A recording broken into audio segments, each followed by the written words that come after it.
Hello, minna-san. This tutorial video today will introduce you to Tranzadonia. These fortune-telling fairies can predict the future, and with their abilities, you may actually win the game. However, let's get started with the members of the thematic. Here we have Transadonia of the Fae. This is one of two normal summons that you want to prioritize in the archetype. What this card allows you to do is, on its normal summon or flip up, you can set one of the normal traps directly from your deck. Your targets being Strife, which allows you to destroy up to 2 cards in the field, and depending if you scryed a spirit monster, you can destroy set cards. Trap, it's face up. Your other target is Thalassa. This allows you to negate your opponent's next effect that resolves this turn. So how this one works is you have to prime it beforehand. It's a non-reactive negate, it's proactive. And of course, what it negates depends on what you scryed with their archetypical mechanic. And lastly, it's Harken Feral Kin. This card is kind of a catch-all. Its first bullet point effect is really useful if you have a spirit monster that's negated and just left on the field. And of course, its trap effect can be potentially powerful interruptions. It's a more situational card, but it has some problem-solving applications. Going on to our next normal summon, which is for more aggressive plays, and usually your big combo starts off with Naiad. What Naiad does is, on their normal summon, you can special summon any one of the 2 boss monsters, since those are the only 2 applicable targets. What position depends on what you scryed. If it's a trap, it's in defense, or if it's a monster, it's in attack position. All handy stuff, because their boss monsters allow you to push for game a lot of times, or at least make more, aggressive board states. For instance, Harbinger, here, Ophelia. They have the ability to, if you scryed properly, an extra normal summon of spirit monster, which can come in handy to give you that extra push in the game. And then you have Sivioceres, or the Eidolon. This one might seem a bit tricky at first, but this is how their effect works. You can activate it to reveal the top card, and if it's a normal trap, you activate that card, if you can. If that normal trap has not met its conditions, or it's non-applicable, you just add it to your hand instead of activating it. Just to see if there's any confusion about that one. After that, those are 2 boss monsters that really help make the deck a bit stronger and give some stats on board, since other words, they're more defense oriented. Your one singular spell is Transcension. Now what this one does is very important.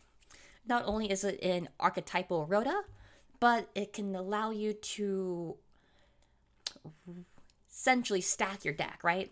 That way, if you need to have a particular card type that you want for a effect resolution, such as maybe you want to have a trap on top of your deck for Strife to destroy face-up cards. That can be very helpful. And besides that, here are the rest of the cards in the theme. Caladrius is helpful for your turn-by-turn advantage. Typically, you play this as a 1-of or 2-of, or however you really like it. Sylphid is helpful for setting up Nebulous Birth, Rays of Aranea, and Winter Solstice. What these 3 continuous traps do is, if you declare the proper card name of the top card of your deck, you get to have their powerful effect. Nebulous Birth over here allows you to do a normal summon during your opponent's main phase. Rays of Aranea protects your monsters from your opponent's card effects for that turn. well, rather phase, and allows you to have them remain on the board if you choose not to return them to your hand. This can be helpful for Silvioceras mainly, as you usually want the others in your hand, but it's a nice tech card. Winter Solstice allows you to reset any Transadonia card during the end phase, which can really help push for your advantage. This one here is a bit more finicky to get off, but also it can give any Transadonia monster in its column, including your opponent's monsters, 1,000 attack. So that is really helpful for pushing for that good damage. And lastly, we have Randa, Tranzadonia Guardian. This is the sole extra deck monster of the thematic, and it really helps you for resilience. Now, you may be wondering, like, why is this card so good, right? Because you cannot normal summon that monster after you add it to your hand, so there's no looping combos. Well, yes, that's true. However, if you, let's say, only have one Transadonia monster in your hand, and it gets impermed or otherwise negated by a Veiler adjacent effect, then you're looking kind of crusty, because then all your archetypal traps, your normal traps, get turned off, and that's pretty oofers. So with this allows you to reset your hand and have another comeback. Now that we introduce you to the members of the theme, let's get on to the deck showcase. Now here is a very simple showcase of the deck. Might not be the most optimal, but this gives you a good impression of how the deck wants to function. So I'm running 2 Harbingers, because at worst, Harbinger is a good extender for your play, 1 Eidolon, and of course, the 3 of Fae, and the 3 Naiads, which are your real power plays. You would want to also play 3 Strife, just because it's a really powerful card, and also non-hard ones per turn, therefore you really can make as much value of Strife as possible. It is also good to note that none of their effects are guaranteed unless you sequence them properly, or even if so, things happen. And that's all built into the design of the archetype. They make perfect use of extravagance, since they don't really need to rely on their extra deck to win, and the more cards you have, the more traps you can set, in other words. This one here makes use of Lord of the Heavenly Prison. Because of how Tranzadonia are designed, whether it's around spirit monsters and traps, having non-traps and non-spirit monsters in your main deck can be a hindrance sometimes. Reason why we play Lord of the Heavenly Prison, because it gives the ability to protect your back row from powerful wipe cards such as Lightning Storm or Harpy's Feather Duster. And also, it can get you access to Transcension if you're able to activate its second effect to completion, which, needless to say, is really good. The side deck is it's kind of format dependent.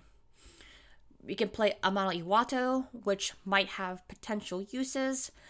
Overall, I have found that this card is kind of overrated for the deck, but it still comes in handy. Solemn Judgments are always powerful, since those can be used for both protection and for nullifying your opponent's plays.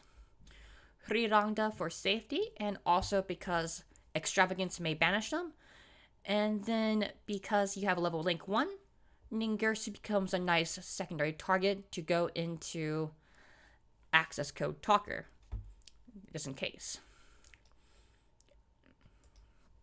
Now that we kind of talk a little bit about the deck list, which you'll be able to find in subsequent links and other tutorials found with Tranzadonia, let's go and have a couple play matches. Well, solo matches, right?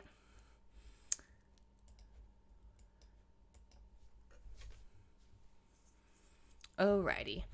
This, I'm just going to go off the cuff, and whatever I draw, let's go from there. assuming there's no hand traps or interruption from your opponent. So draw phase, standby, and main phase. Of course, you want to go for that extravagance. Am I right? Draw 2. There we go. Now, because we opened up Transadonia as a Fae, you want to lead off with that. Now, we conveniently have both of our deal targets, Forlorn by Thalassa and Strife of the Ancients. This point here, you can get another Forlorn or another Strife. So let's just grab that. So on normal summon, we activate. And we are going to set another Strife in your deck. Since this is your real power play card, the ideal game plan and win condition of Transadonia is resolving Strife. As if you can resolve Strife to its full completion, you probably have a good chance at stopping your opponent's turn. Set another Strife. Set another Thalassa. You set this. And voila. Now, it's good to note that you want to make sure you stack the deck properly. You see, you don't want to have a monster on top. You want to put it on the bottom. So this is when it becomes handy to have Transcension. We can get to choose one of our favorite targets. Let's add a Naiad to our hand for next turn. And let's scry our deck with a great top deck.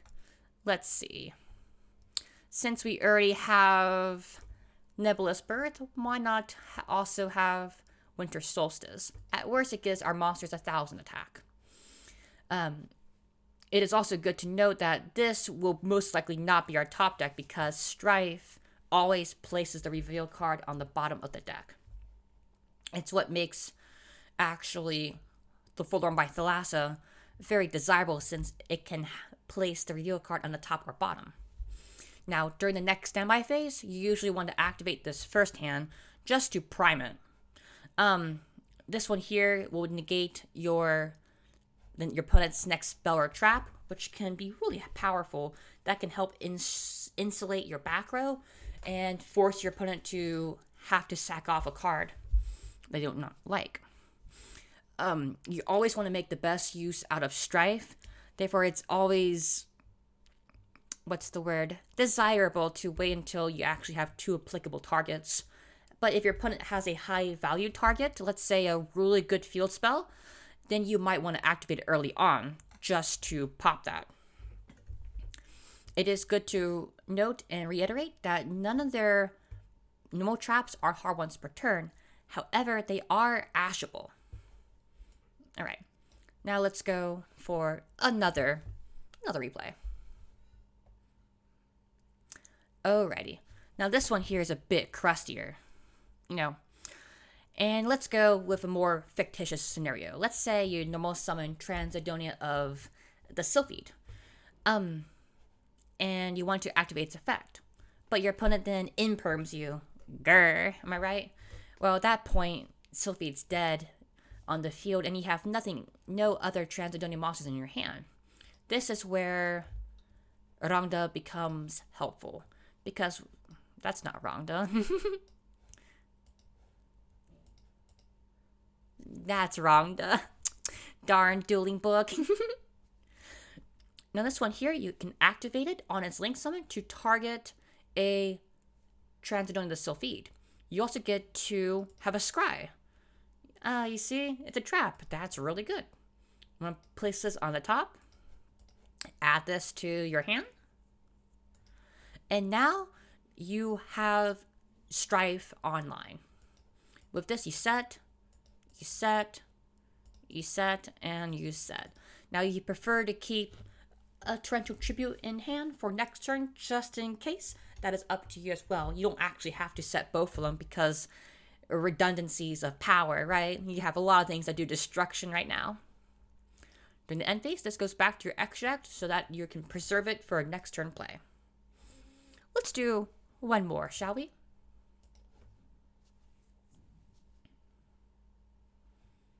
Okay. Let's see what Pot of Extravagance gets us.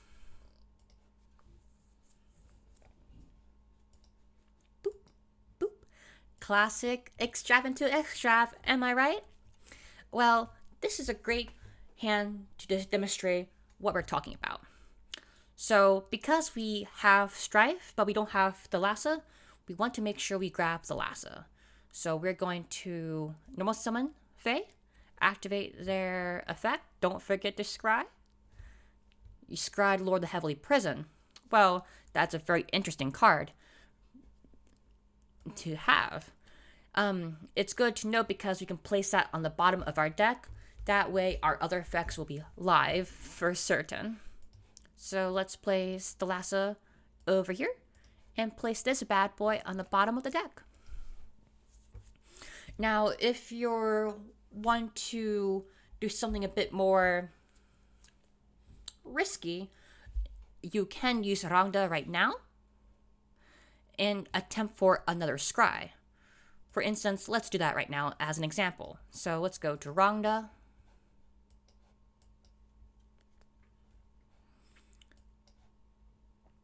Targeting Fae. You see, we have a trap. Now we know for certain what's on the top of our decks. We can add Fae back to our hand. And this can be helpful because sometimes you might want to keep Transadonia in your hand for next turn or to help set up for your other boss monsters. Those are all valid as well. It's just most important to make sure you have your powerful traps online. So now we know it's a trap on top of our deck. We can set Strife, and we know for certain that Strife will destroy 2 face-up cards, Nebulous Birth, and another Imperm. And there you go. Now, let's do one more. Begin sighting. Voila. Let's do one more here. And, oh, perfect. I was wanting to do a combo lineup, actually. And we just happened to draw our main NB Naiad. So, with this kind of setup, we want to make sure we don't mess up. Because we happen to draw Transadonia, let's use that right away. Transadonia. Let's grab Ophelia. Actually, no. If you want to go for the most great play, let's grab Fae. And let's make sure we have just at least an archetypal trap or monster on top of the deck. For this one, it doesn't really matter. Let's pick up the Lassa. The Lassa is always great to have. Anyway. Top of deck. We normal summon and activate. Since we know what the top of our deck is, this effect becomes guaranteed. It's a trap, therefore we can summon our bad girl, Ophelia, in defense position. And place this on the bottom of the deck. Now, we have a couple choices here for how to proceed. Now, because we want to make sure Ophelia goes through, we're going to do something slightly in our favor. We're going to summon Kano Hanosakuya, go into Randa, which can activate to target the Kano Hanosakuya, which is pretty cool for next turn, but also gave us an initial scry. That's not a spirit monster, therefore we want to make sure to put that on the bottom of the deck. Now here's where the moment of truth comes in. We want to activate and hopefully we get a spirit monster. We do not. That's fine. I will show you a scenario in which we do, because it's more helpful for a combo tutorial video anyway. Am I right? So let's say we scried off another Tranzadonia of the Fae. That's real cute. We can then normal summon this card and then immediately place this back. Let's place it on the bottom. And then for this, their effect will trigger. And let's see what next we smelled. Oof, that is not very helpful for us for this turn, but we will make sure to make good use of it. We're going to set a Strife, since if you have to choose the option between one or the other, Stripe is the best one normally. We'll just place this on the bottom of the deck. But that's to kind of also help illustrate how you can curve the RNG in your favor by using Randa. Even if Randa might not seem the most useful, the ability to make sure you have an extra chance to stack your deck is very helpful in the archetype.